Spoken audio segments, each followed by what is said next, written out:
নিত্যানন্দ জগদ্গুরু গৌরে বাঞ্ছা কল্পতরু নিত্যানন্দ নিত্যানন্দ নিত্যানন্দ জগদ্গুরু গৌরে বাঞ্ছা কল্পতরু নিত্যানন্দ নিত্যানন্দ নিত্যানন্দ জগদ্গুরু গৌরে বাঞ্ছা কল্পতরু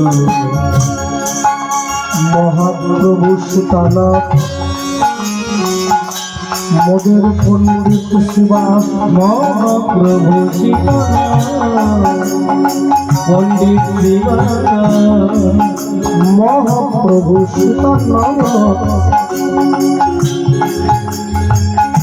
পণ্ডিত শিবাস মহাপ্রভু সীতানাথ পণ্ডিত শিবাস গৌরব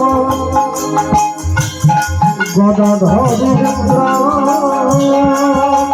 নিত্যানন্দ নিত্যানন্দ নিত্যানন্দ জগদ্গুরু গৌরে বাঞ্ছা কল্পতরু নিত্যানন্দ জগদ্গুরু গৌরবাঞ্ছা কল্পতরু নিত্যানন্দ জগদ্গুরু গৌরে বাঞ্ছা কল্পতরু নিত্যানন্দ মোদের নিত্যানন্দ মোদের নিত্যানন্দ জগৎগুরু গৌরবাঞ্ছা কল্পতরু শ্রী গৌরাঙ্গে শ্রী গৌরাঙ্গে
শ্রী গৌরাঙ্গের দুটি পদ আহামরি আহামরি মরি যার ধন সম্পদ যার ধন সম্পদ শ্রী গৌরাঙ্গে শ্রী গৌরাঙ্গে দুটি পদ ও ও ও ও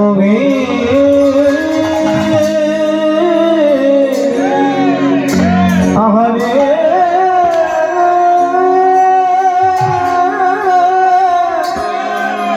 আহারে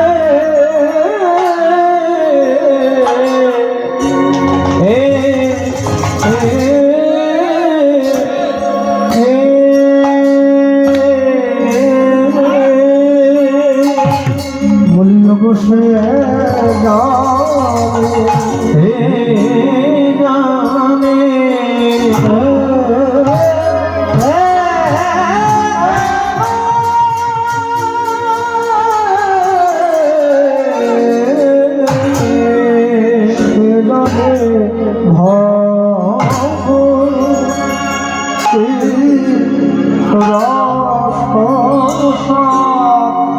আহামরি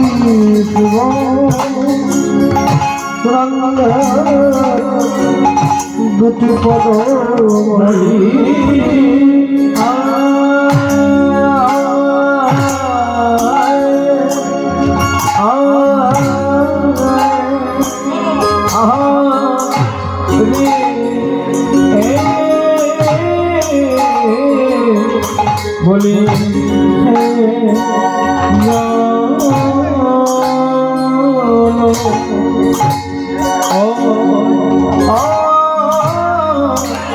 সেজন ভগবতী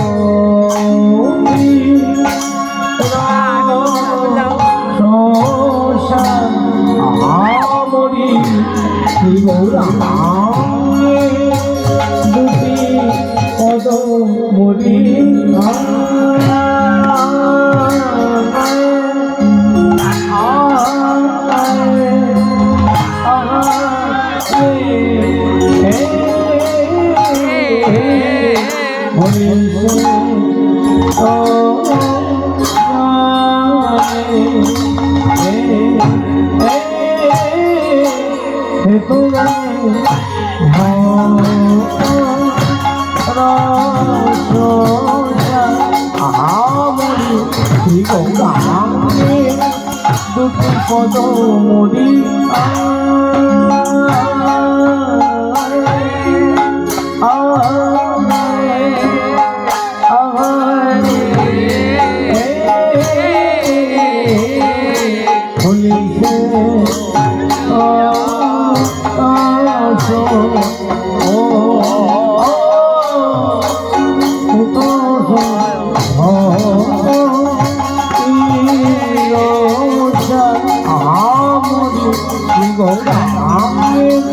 দুটি পদ মরি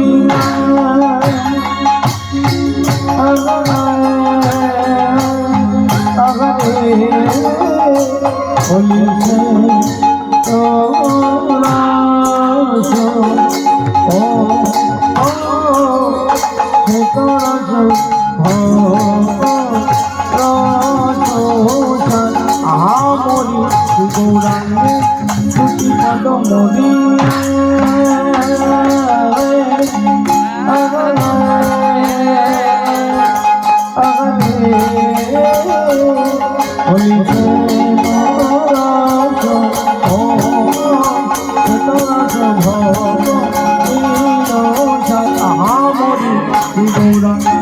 দুটি পদ মরিয়া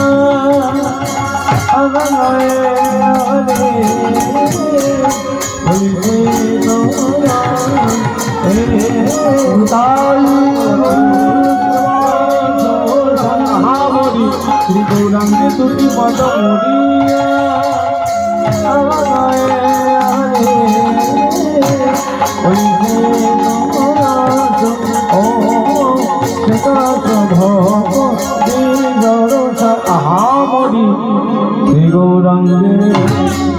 শ্রী গৌরাঙ্গে দুটি পদ ও ও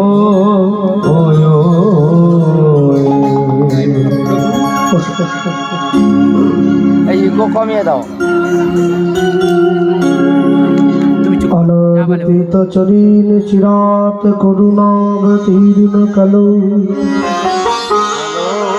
সমর্পয়ত উন্নত উজ্জ্বল রসাং সভক্তি সুয়ম হরি গৌরত সুন্দর দ্যুতি কদম্ব সুন্দীকৃত সদারিদয় কন্নদে স্ফুরত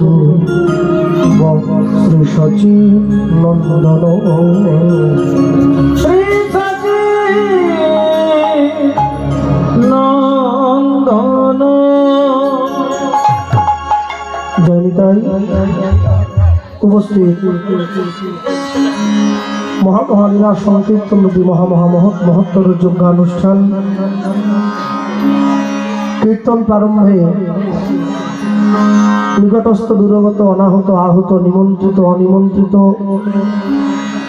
শ্রবণ যন্ত্রের মাধ্যমে শ্রবণকারী যত ভক্তমণ্ডলী ভক্তিমতী মায়েরা আজকে ভক্ত ভগবানের লীলাগুণ কথা শ্রবণ করবার জন্য উপস্থিত হয়েছেন, তাদের ইকোটা কথার সময় কমিয়ে দাও, গানের সময় একদম কমিয়ে দাও। তাদের সকলা শ্রীচরণে শতকোটি দণ্ডবত প্রণাম। এটাই গৌর প্রেমানন্দ হরি বল হরি বল। আজ থেকে 540 বৎসর পূর্বে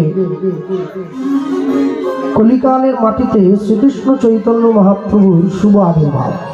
আচ্ছা একটু থামান তো দেখে, একটু থামেন। নিয়ে আয়, বেলুন নিয়ে আয়।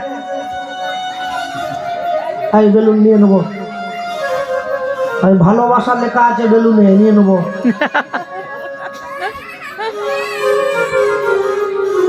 শ্রীগৌরাঙ্গের দুটি পদ, যার ঘন সম্পদ, সে জানে ভকতি রসসার।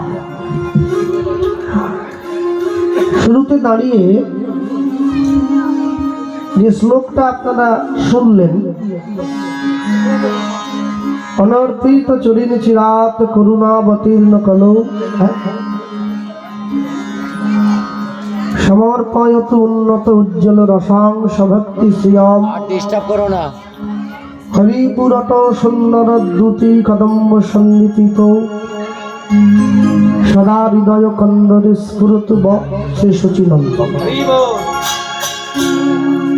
এই শ্লোকটি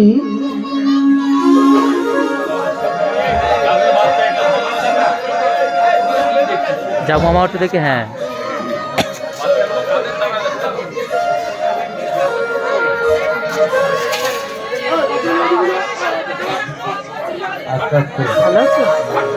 আস্তে মায়েরা আবার কথা বলনি, ওদের দেখা দেখি। এই শ্লোকটি কম বেশি সকলেরই মুখস্থ, মানে যারা সাধুগুরু বৈষ্ণব তাদের তো মুখস্থ আছে, কারণ তাদের নিত্য পাঠ্য। আর যারা কীর্তন শুনে শুনে বেড়ায় তাদেরও মুখস্থ হয়ে গেছে, কারণ সবাই বলছে। এই শ্লোকটি যিনি লিখেছেন তিনি মহাপ্রভুর খুব প্রিয় পাত্র, ভালোবাসার মানুষ। এই শ্লোকটি লিখেছেন মহাপ্রভুর একদম নিকটজন, তিনি হচ্ছেন রূপ গোস্বামী পাদ। এটি তার লেখা এই শ্লোক। বেদে কিন্তু শ্লোক নেই, বেদে মন্ত্র আছে। হ্যাঁ, ভূর্ভুবস্য শিবং তথা তস্मै তুর্বরেণ্যম, আছে না? হরে গো দেবস্য ধীমহি ধিয়ো ইয়ো ন প্রচোদয়াৎ। এ শ্লোক নয়, এ মন্ত্র বেদে। যখন দুর্গা পুজো প্যান্ডেলে চণ্ডী পাঠ হয়, চণ্ডীতেও শ্লোক নেই, চণ্ডীতেও মন্ত্র আছে। সর্বমঙ্গল মঙ্গল শিবে সর্বার্থ সাধিকে শরণে ত্রম্বকে গৌরী নারায়ণী নমস্তুতে। এই শ্লোক না, মন্ত্র। গীতায় কিন্তু মন্ত্র নেই, গীতাতে শ্লোক আছে। ধর্মক্ষেত্রে কুরুক্ষেত্রে সমবেতা যুযুৎসব মামকা পাণ্ডবশ্চৈব কেব কুর্বত সঞ্জয়। এই শ্লোক, এ মন্ত্র নয়, এ হচ্ছে শ্লোক। আর যত বৈষ্ণবীয় গ্রন্থ আপনারা দেখছেন যেগুলি বাজারে পাওয়া যায়, এতে শ্লোকও নেই, এতে মন্ত্রও নেই, এতে পয়ার আছে। যেমন চৈতন্য চরিতামৃত, চৈতন্য ভাগবত, এখানে পয়ার আছে। কৃষ্ণ কহে আমা ভজে মাগে বিষয় সুখ, অমৃত ছাড়ি বিষ মাগে এত বড় মুখ, আমি বিজ্ঞ সেই মূর্খে বিষয় কেন দিব, স্বচরণামৃত দিয়া তারে বিষয়ে ভুলাইব। এ শ্লোকও নয়, এ মন্ত্র নয়, এ পয়া। আচ্ছা, তাহলে রূপ গোস্বামী পাদ যেটা লিখছেন এটা কিন্তু শ্লোক, মন্ত্র নয়। যেমন দেখবেন, যখন আমরা আপনাদের বাড়ির ছেলে মেয়েরা, অনেক বাড়িতে আছে যারা ছেলে মেয়েরা গান বাজনার সঙ্গে যুক্ত, গান টান শেখেছে। অনেক সময় পাড়ায় কোনো সাংস্কৃতিক অনুষ্ঠান হলে তারা হারমোনিয়াম নিয়ে একটু, পাড়ার মেয়ে একটু গান করছে, তাই না? प्रभु जी तुम चंदन हम पान, আবার কেউ বা হারমোনিয়াম নিয়ে বসে আপন মনে একটা অন্য কোনো গান গাইল, সখী সেহরি কেমন বল নাম শুনে যা এত প্রেম জাগে চোখে আনে এত জল, সখী সেহরি কেমন। এই গান যে গানগুলো আমরা গাইছি বা শুনছি, আচ্ছা এই গানটা আর যখন কেউ হরিবাসরে বসে বা হরিবাসরে দাঁড়িয়ে এখন কোনো কীর্তনিয়া গাইছে, বলি অবতারের সার গোড়ায় অবতার, কেন নাচিনি রে তার। ওই গানগুলো এই গানটা কি এক হয়ে গেল? না না কোনোদিন না। আমি এইটা বলার জন্য উদাহরণটা দিলাম। কীর্তনের সঙ্গে কোনো গান মিশিয়ে দিলে চলবে না। জগতের যত গান আছে সব গান গাওয়া হয় নিজের ভালো লাগার জন্য। কীর্তন হচ্ছে একমাত্র গান যা গাওয়া হয় যিনি সৃষ্টিকর্তা তার ভালো লাগার জন্য। যিনি কীর্তনের স্রষ্টা তার ভালো লাগার জন্য যে গান সেটাই কীর্তন। হ্যাঁ, যার জন্যে মান্নাদের দাদা কৃষ্ণচন্দ্র দে তিনি মান্না দেকে বলেছিলেন যে মান্না তুই সব শিখলি, এত ভালো ভালো গান গাইলি, জগৎকে উপহার দিলি, একটু কীর্তন শিখতে পারলি না? অন্তত ঘরে ঘরে গাইতি। মান্না দে বলেছিলেন দাদা চাইলে আধুনিক গান গাওয়া যায়, চাইলে ক্লাসিক্যাল গান গাওয়া যায়, কিন্তু চাইলেই কীর্তন গাওয়া যায় না যদি মহাপ্রভুর করুণা না থাকে। এই জন্যে জানবেন কীর্তনের মহিমা, কীর্তনের মাহাত্ম্য অপরিসীম।